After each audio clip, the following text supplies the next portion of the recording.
د یوې میاشتې ماشوم دی ملګرو، خو دا چمړی تاسو وګورئ، دا وجود یې وګورئ، داسې ښکاري لکه د 80-90 کال چې کوم زموږ مشران دي او د هغوی وجود څنګه وي. دا ویډیو شیر کول ډېر زیات لازمي دي، څومره چې هم والدین دي چې هغوی احتیاط شروع کړي. کله چې ماشوم له تاسو ملګرو د څاروي پی ورکوئ، یعنې د غوا یا چیلۍ یا میخې د دې پی ورله ورکوئ، نو د ماشوم سره کوم قسم کردار کوي، زه دا ویډیو تاسو سره ټوله پلی کوم، د هغې نه بعد در سره 2-3 خبرې کوم، خو دا ویډیو به طور اسلام مخکې شیر کوي چې کوم والدین نه خبر چې د دې نقصانات څه دي، نو چې هغوی خبر شي، نو که چېرې زموږ د دې ویډیو د وجې د یو ماشوم ژوند بچ شي، نو هغه به ډېر زیات ښه وي.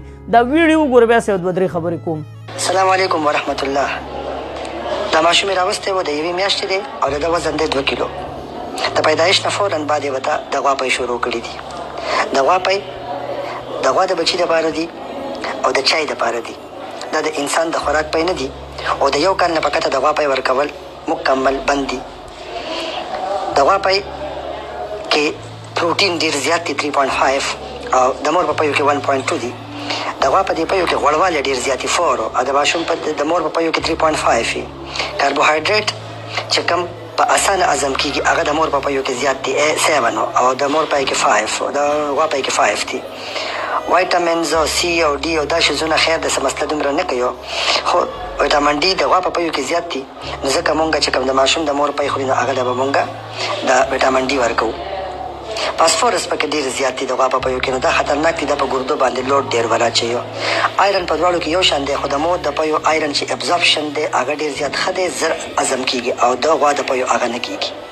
نو مهرباني وکړئ که چېرې فرض که د مور پی په څه وجه باندې یا نشي ورکولی یا د ماشوم بل چا اغوستی وي د چا نه او یا یې مور وفات شوي خدای مکه، نو بیا به د ډبي پی ورکړي. د ډبي پی هم د غوا پی دي، خو دا هایلی موډیفاید دي، په کپنو کې تیاری او په دې کې مختلف شیزونه ایډ کوي او سطحې لرې کوي. نو د دې ماشوم د وجود ته وګورئ ملګرو، په ده باندې کوم قسم ریاکشن کړی دی. بیا مونږ نږدې مثال به واخلو، په ویډیو کې خو تاسو پوره ډیټیل واورېده، خو زه درته وړوکې غوندې مثال در کوم. تاسو ملګرو د خپل ماشوم وجود وګورئ کله چې هغه پیدا شي، بیا تاسو ملګرو د غوا د بچي وجود وګورئ یا د میخې د بچي وجود وګورئ، نو هغه وجود غټ وي، د هغه هډوکې غټ وي، نو هغه د طاقتور پی پکار وي. نو د غوا میخې یا چیلۍ د دې پی چې کوم دي هغه د دغې بچي مطابق وي.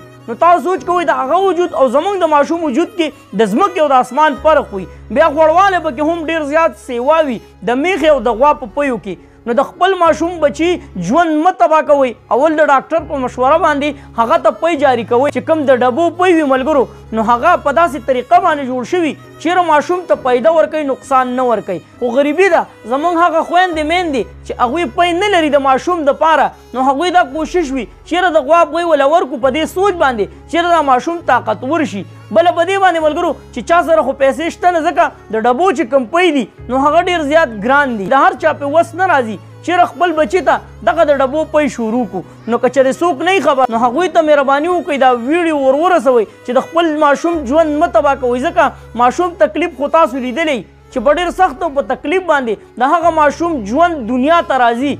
8 میاشتې 9 میاشتې دغه ماشوم د مور په خېټه مور هغه تکلیف تیر کی، نو چې بیا دا ماشوم کله پیدا شي ملګرو، د مور او د پلار یو امید دغه ماشوم سره پیدا شي چې زموږ دا بچی به غټېږي د خیره سره او زموږ به په کار باندې راځي. د هغه ماشوم سره د زیاتې مینې د وجې دغه مور او پلار لږه غوندې بې احتیاطي وکړي، نو که دا ماشوم بچم شي ملګرو، نو د ماشوم ته تاسو وګورئ دلته د دنیا بله بیماریانې ولګي. هغه بیماریانې ولګي ملګرو چې مور او پلار بیا په هسپتالونو کې هم کړېږي او دردېږي، او هغه ماشوم ته چې ګوري نو نوم نیم ورته تویږي. نو ویډیو لازمي مخکې شیر کړئ چې میندې پلاران خبر شي چې خپل بچي د دغه پیو نه وساتي. تاسو څه وایئ دې باره کې کمنټس کې موږ سره خپله رایې لازمي شریک کړئ. چېرته مې الله مخاد آباد او خوشحاله ساته. د لوی الله په امان.